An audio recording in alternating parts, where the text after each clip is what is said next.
Hello, just a few moments ago here on the stage at the Corporate Governance Week 2016, the panelists were discussing corporate culture and, perhaps more importantly, who's involved in setting the tone for disclosure. Our guest here on the stage now, Hans-Christoph Hirt, is here to tell us about where some of those demands for improved disclosure should come from. Hans-Christoph Hirt, I guess to an extent, companies should follow the regulations, and they have certain obligations to keep shareholders informed. But how much of a role do you think shareholders should play in demanding change?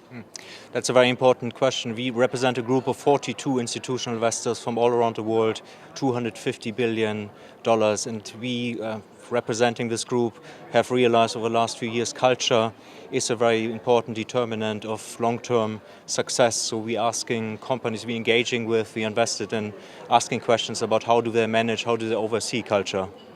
Still, how much of that $250 billion is concentrated in any one company, to an extent where you can actually have an impact? Because I imagine that even if you're a large investor, let's say you own 3, maybe even 5 or 8% of the company, the board and the chairman might very well say, you know, you're still a small shareholder in the overall scheme of things. So are they really going to listen?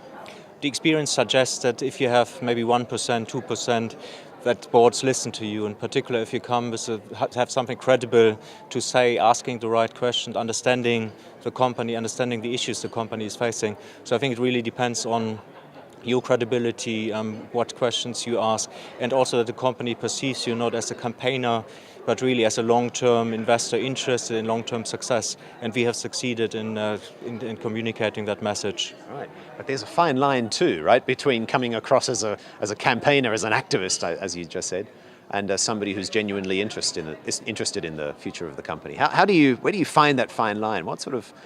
How does this play out in practice, I guess? Really good question. I mean, we are not an activist. We like to call ourselves responsible investor, responsible owners of companies. So we are more coming from asking questions, asking boards, asking CEOs to explain when things are not going in the right direction. We're not an activist coming with the 10 things we want a company to do. And generally that's very well perceived by companies.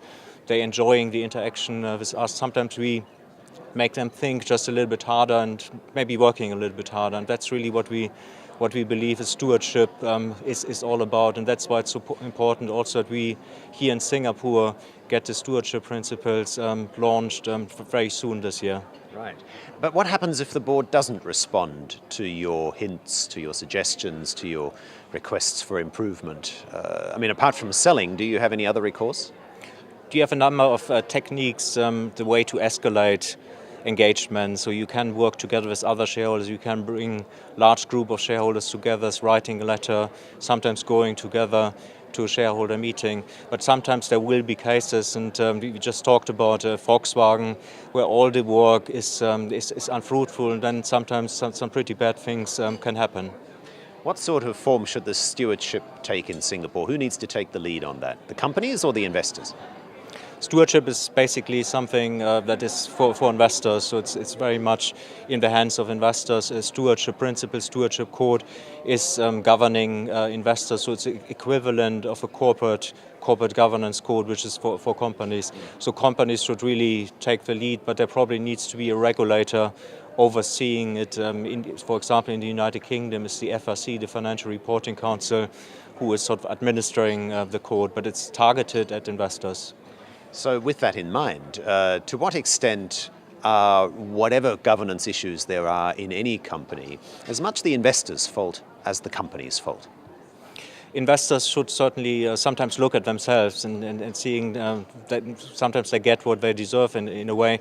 Investors, in our perspective, play a very, very important role, as you say, in the corporate governance of companies. They have a right to elect the board of directors, so they have a pretty important influence on companies, particularly where companies are not controlled by a family or in state ownership.